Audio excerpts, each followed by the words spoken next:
just returned from Gaza 3 days ago, having been a surgeon working in Al-Aqsa Hospital for the last few weeks. I saw things I would never have expected to see in a healthcare setting. The healthcare system in Gaza is being systematically destroyed and is in imminent danger of being completely disabled. It is critical now that we have momentum with what has been happening in the International Court of Justice, that international pressure to stop this genocidal war continues. Every voice here will be heard. We have now momentum to end this genocidal war.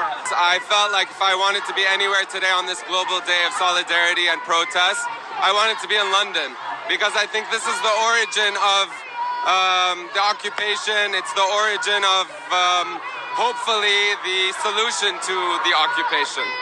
The way in which the international community defends Israel is a disgrace. It is an affront to international law. The International Criminal Court must uphold an investigation of these crimes against humanity and genocide. Our particular message today is to our own government to stop opposing the ceasefire, to stop supporting the genocide, to stop giving military and diplomatic aid to Israel. What Israel is doing in Gaza is completely unacceptable. The world needs to know about it. The world needs to act. Free! Free! Palestine! Free! Free! We are on the right side of history. We cannot stand by and watch women, men, children, babies being slaughtered. Are you trying to climb that sign, sir? Always doing the wrong thing. The war in Gaza is still going on. Palestinian civilians are still being slaughtered, and now we are having the widening war of which we've warned since the beginning, with the attack on Yemen by the British and American governments 2 days ago. Palestine will be free. Too many Palestinian children are dying. Bombing of innocent civilians, bombing of innocent children, of babies, bombing of hospitals, bombing of schools. We're one of thousands of marches all over the world today, a global day of action to support the Palestinian people of Gaza, and also to thank South Africa for taking the case to the International Court of Justice, where they presented a brilliant, logical, legal case demanding, as we all are, an immediate ceasefire to save lives. 30,000 already dead. Goodness knows how many more, as long as this bombardment is allowed to continue. Our freedom is incomplete without the freedom of the Palestinian people.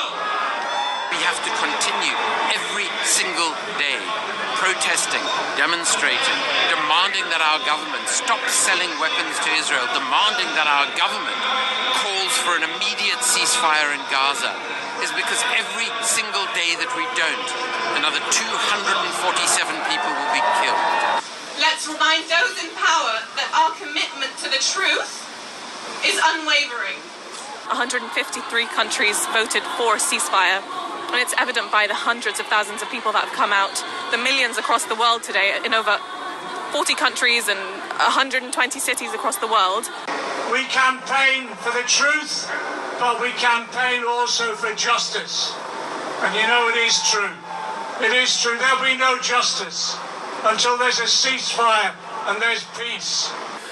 The International Criminal Court is considering what Israel's actions. I think many of us believe these are war crimes that are being perpetrated. So we want our own government now to demand a ceasefire. So I am so proud to stand here today with many hundreds, many thousands of Jews to say that when the history books are written, they will record that from the streets of New York to the streets of London, all over the world, Jews of conscience stood up and stood with our people who are people who believe in human freedom. From the river to the sea, Palestine will be free.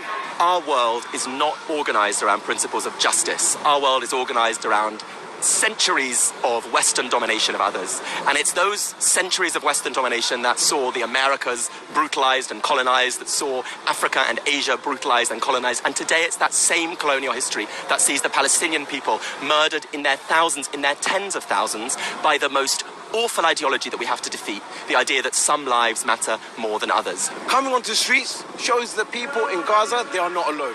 So often we get messages from people in Gaza saying, we see you, thank you. Just even for that one reason, we come out so they know they're not alone. It's the Europeans that persecuted the Jews, not the Africans, not the Palestinians, and not the people in the Middle East. And that needs to be remembered. I'm here because I think it's time that our leaders really got behind Palestine. Raise your voice so they hear you! We must stand as one! All faiths, all backgrounds, all colors, and speak in one voice! Cling to your moral compass! That moral compass will preserve our shared humanity! That people want ceasefire. They demand ceasefire, and ceasefire now. That people have been following the atrocities, the genocidal aggression Israel is doing in Gaza and all over Palestine. And the power of the people is important. The governments are not listening, so people keep coming and coming and coming in their thousands and their hundreds of thousands to deliver their voice. And their voice has got to be heard. This is a loud voice. People continue coming in their big numbers, and I think governments in the end will have to listen. It is 100 days of relentless bombing and killing in Gaza. They have made millions homeless, injured over 60,000. There are 8,000 people missing, and Israel has killed 23,000 people. South Africa, who suffered so grievously under apartheid, have repaid the world for their solidarity against apartheid by showing their solidarity with the people of Palestine. This targeting of health professionals as part of a systematic and intentional policy to completely destroy all aspects of health in Gaza as a way of making it uninhabitable, so that the ethnic cleansing and the expulsion of Palestinians continues. This Nakba Part 2, as one of the Israeli politicians described it, hinges on the destruction of health systems. This is a moment for transformation. There have been 30,000 martyrs. This is our moment to transform the world. We must reject Zionism in all of our institutions. Yes! Because to be anti-racist is to be anti-Zionist. I want you all to continue marching in the street even as South Africa courageously and momentously takes Israel to the ICJ. Yes! We must not stop marching. Not now, not tomorrow, not until Palestine is free. People are resorting to drinking dirty water in a place where there's some of the highest GDP per capita in the world. It's injustice, and it's plain and simple for anybody to see. We're seeing a genocide live stream, and that's never happened before in history. I think that's enough of a reason for anybody to come out. I'm a surgeon, and I just returned from Gaza. I thought I would be prepared for what I was going to see in Gaza, but I wasn't. I wasn't remotely prepared. Nothing could have prepared me for the horror that is the reality of Gaza now after the destruction by the Israeli Defense Force. Just as my colleagues from PMRS go to work every day in the man-made hell that is currently Gaza, we must do our bit. Today, tomorrow, and the day after. Just as our heroes in Gaza use their bare hands to pull loved ones from the rubble, we too must use our bare hands to break this sick system of oppression.